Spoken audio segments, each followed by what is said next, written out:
ಕುಣಿಗಲ್ ತಾಲೂಕಿನಲ್ಲಿ ವಿಶೇಷವಾಗಿ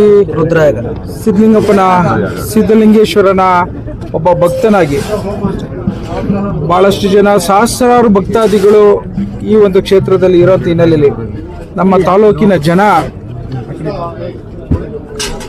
ಸಂಕಲ್ಪವನ್ನ ಮಾಡಿಕೊಂಡು ರುದ್ರಯಾಗವನ್ನ ಮಾಡಿದ್ದಾರೆ. ನನ್ನನ್ನು ಸಹ ಆಹ್ವಾನಿಸಿದ್ದಾರೆ. ನಾನು ಸಿದ್ಧಲಿಂಗಪ್ಪನ ಭಕ್ತನಾಗಿ ಪ್ರತಿಯೊಂದು ಯಶಸ್ಸನ್ನ ಆಶೀರ್ವಾದವನ್ನ ಸಿದ್ಧಲಿಂಗೇಶ್ವರನ ಆಶೀರ್ವಾದದಲ್ಲಿ ಬೆಳ್ಕೊಂಡು ಬಂದಿದ್ದೇನೆ. ನನ್ನ ತಾಲೂಕಿನ ಜನ ಇವತ್ತು ಪೂಜೆ ಮಾಡಿ ನಮ್ಮ ಕರ್ನಾಟಕ ರಾಜ್ಯಕ್ಕೆ ಎಲ್ಲ ಜನರಿಗೂ ಹಿತವನ್ನು ಕಾಪಾಡಬೇಕು, ನಮ್ಮ ಮುಖ್ಯಮಂತ್ರಿಗಳಿಗೆ ಆಶೀರ್ವಾದ ಮಾಡಬೇಕು, ನಮ್ಮ ಉಪಮುಖ್ಯಮಂತ್ರಿಗಳಿಗೆ ಆಶೀರ್ವಾದ ಮಾಡಬೇಕು ಅಂತೇಳಿ ವಿಶೇಷವಾದಂಥ ಯಾಗವನ್ನ ಪೂಜೆಯನ್ನ ಪುರಸ್ಕಾರವನ್ನ ಮಾಡಿರಂತೇನಲ್ಲಿ ನಾವೆಲ್ಲ ಭಾಗವಹಿಸಿದ್ದೇವೆ. ಅಂದ್ರೆ ಏನು ಆಶೀರ್ವಾದ? ಕೆಲವು ಇಷ್ಟಾರ್ಥಗಳನ್ನ ಈ ಒಂದು ಭಾಗದ ನನ್ನ ಕ್ಷೇತ್ರದ ಹಿತೈಷಿಗಳು, ನನ್ನ ಕ್ಷೇತ್ರದ ಬಂಧು ಮಿತ್ರರು ಇವತ್ತೆಲ್ಲ ಸೇರಿ ಡಿ.ಕೆ. ಶಿವಕುಮಾರ್ ಸಾಹೇಬ್ರ ಹೆಸರಿನಲ್ಲಿ ಯಾಗವನ್ನ ಮಾಡಿ ಅವ್ರಿಗೆ ಆಶೀರ್ವಾದ ಮಾಡಿರೋಂಥ ಹಿನ್ನೆಲೆಯಲ್ಲಿ ನಾವೆಲ್ಲ ಬಂದು ಇವತ್ತು ದೇವರ ಆಶೀರ್ವಾದವನ್ನು ಪಡ್ಕೊಂಡು ಹೊರಡ್ತಾ ಇದ್ದೀವಿ. ಬ್ಯಾನರ್ ಅಲ್ಲಿ ಹಾಕಿದ್ದಾರೆ ಮುಖ್ಯಮಂತ್ರಿ ಆಗಲಿ ಅಂತ ಹೇಳಿ ಇವತ್ತು ಏನು ಹೇಳ್ಬೋದು ಅಂತ ಅಂದ್ರೆ, ಕುಣಿಗಲ್ ತಾಲೂಕಿನ ಬಹಳಷ್ಟು ಜನಕ್ಕೆ ಅವರವರ ಆಸೆಗಳನ್ನ ಹೇಳುವಂತ ವಿಚಾರದಲ್ಲಿ ನಾನು ಅದನ್ನ ಮಾತಾಡ್ಕೂಡ್ದು. ಮುಖ್ಯಮಂತ್ರಿ ಅನ್ನೋ ವಿಚಾರದಲ್ಲಿ ನೀವೆಲ್ಲ ಕೇಳ್ತಿರಂತೆ, ಏನು ಅಧಿಕಾರದ ಹಸ್ತಾಂತರದ ವಿಚಾರದಲ್ಲಿ ಮಾತನಾಡಬಾರ್ದು ಅಂತ ನಾನು ನೋಟಿಸ್ ಕೊಡೋ ಹಿನ್ನೆಲೆಯಲ್ಲಿ ನಾನು ಅದು ಮಾತಾಡ್ಲಿಕ್ಕೆ ಹೋಗಲ್ಲ. ಪ್ರತಿಯೊಂದು ಹೆಜ್ಜೆಯಲ್ಲೂ, ಪ್ರತಿಯೊಂದು ನನ್ನ ಒಂದು ರಾಜಕೀಯದ ಹೆಜ್ಜೆಯಲ್ಲೂ ಸಹ ಸಿದ್ಧಲಿಂಗಪ್ಪ ದೇವರ ಆಶೀರ್ವಾದವನ್ನು ಪಡ್ಕೊಂಡು ಹೋಗ್ತಾ ಇರ್ತೀವಿ. ಇವತ್ತು ಸಹ ಅದೇ ರೀತಿ ಬಂದಿದ್ದೇನೆ ನಾನು. ಅಲ್ಲ, ಈಗ ಪೂರ್ಣಾವತಿ ಮಾಡಬೇಕಾದ್ರೂ ಕೂಡ ಡಿ.ಕೆ. ಶಿವಕುಮಾರ್ ಅವರು ಮುಖ್ಯಮಂತ್ರಿ ಆಗಲಿ ಅಂತ ಹೇಳಿ ಮಂತ್ರನ ಮಾಡಿರುವಂತ ಭಕ್ತಾದಿಗಳು, ಅವರ ಹಿತೈಷಿಗಳು ಮತ್ತು ಬಹಳಷ್ಟು ಜನ ಕುಣಿಗಲ್ ತಾಲೂಕಿನ ಕಾಂಗ್ರೆಸ್ಸಿನ ಮುಖಂಡರುಗಳು, ಕಾರ್ಯಕರ್ತರುಗಳು, ಮತ ಬಾಂಧವರು ಎಲ್ಲರೂ ಆಸೆ ಪಡುವಂತ ಸಂಕಲ್ಪ ಮಾಡ್ಕೊಂಡಿರೋದು ಅವರ ವೈಯಕ್ತಿಕ. ನನ್ನನ್ನು ಸಹ ಕರೆಸಿದ್ದಾರೆ. ನಾನು ಸಹ ಭಗವಂತನ ಆಶೀರ್ವಾದವನ್ನು ಪಡೆಯಲಿಕ್ಕೆ ಇದೊಂದು ಭಾಗ್ಯ. ನಾನು ಬಂದು ಅವ್ರ ಜೊತೆ ಸೇರ್ಕೊಂಡಿದ್ದೇನೆ. ನಿಮ್ಮ ಎದುರಲ್ಲಿ ಮುಖ್ಯಮಂತ್ರಿ ಆಗಲಿ ಅಂತ ಮಂತ್ರ ಮಾಡಿರೋದು, ಘೋಷಣೆಗಳು ಅದೇ ರೀತಿ ಮಂತ್ರ ಉಚ್ಚಾರಣೆ ಮಾಡಿರೋದು. ನಾನು ಅದ್ರ ಬಗ್ಗೆ ನಾನು ಪ್ರತಿಕ್ರಿಯೆ ಮಾಡ್ಲಿಕ್ಕೆ ಹೋಗೋದಿಲ್ಲ. ನಾವು ಕಾರ್ಯಕರ್ತರುಗಳು ಕೇಳ್ಕೊಂಡಿದ್ದೀವಿ.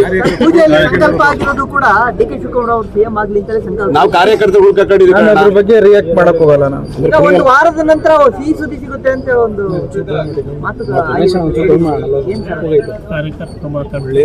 ನಿಮ್ಗೆಲ್ಲ ಸಿಹಿ ಸುದ್ದಿಗಳು ಬರುತ್ತೆ. ಒಂದು ದಿನ ನಾನು ನಿಮ್ಮೆಲ್ಲ ಪ್ರೆಸ್ ಮೀಟ್ ಮಾಡ್ತೇನೆ. ನಿಮಗೆ ಸಿಹಿ ಸಿಗುತ್ತೆ ಎಲ್ಲರಿಗೂ, ಕರ್ನಾಟಕ ರಾಜ್ಯದ ಎಲ್ಲ 7 ಕೋಟಿ ಜನಕ್ಕೂ ಸಿಹಿ ಸುದ್ದಿ ಸಿಗುತ್ತೆ. ಎದ್ದಿಂದಲೇ ಸರ್ ಟೈಮ್ ಬಾಂಡಿಂಗ್ ಏನಾದ್ರು ಸೂಕ್ತ ಸಮಯದಲ್ಲಿ ಸೂಕ್ತವಾದಂತ ನಿರ್ಧಾರವನ್ನ ತೆಗೆದುಕೊತಾರೆ. ಎಲ್ಲರಿಗೂ ಸಿಹಿ ಸುದ್ದಿ ಅಲ್ಲ, ಸಿಹಿ ಸುದ್ದಿ ಹೋಪ್ ಇದೆ ನಿಮಗೆ ಸರ್. ನಮ್ಮ ಕಾರ್ಯಕರ್ತರುಗಳಿಗಿದೆ ಸರ್, ಯಡಿಯೂರಪ್ಪ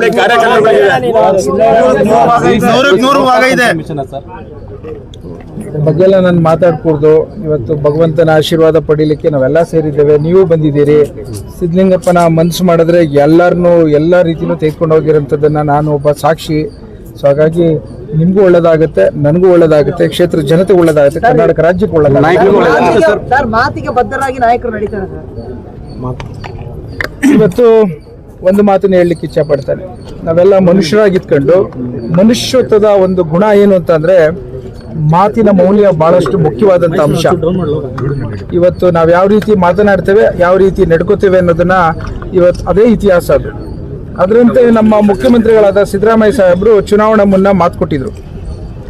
ಆ ಭರವಸೆಗಳೆಲ್ಲನೂ ಇವತ್ತು ಸಾಮಾನ್ಯ ಜನರಿಗೆ ಈಡೇರಿಸಿದ್ದಾರೆ.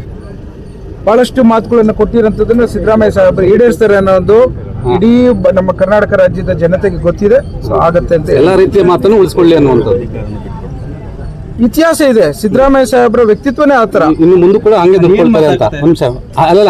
ಇನ್ನು ಮುಂದೆ ಕೂಡ ಅದೇ ಮಾತನ್ನು ಏನೇನ್ ಭರವಸೆ ಕೊಟ್ಟಿದ್ದಾರೆ ಅದೆಲ್ಲಾನು ಈಡೇರಿಸ್ತಾರೆ ಅಂತ ನಾನು ಬಹಿರಂಗವಾಗಿ ಆಗ್ಲಿ ಅಥವಾ ಗುಪ್ತವಾಗಿ ಆಗ್ಲಿ ಅದ್ರ ಬಗ್ಗೆ ನಾನು ಮಾತಾಡ್ಲಿಕ್ಕೆ ಹೋಗಲ್ಲ.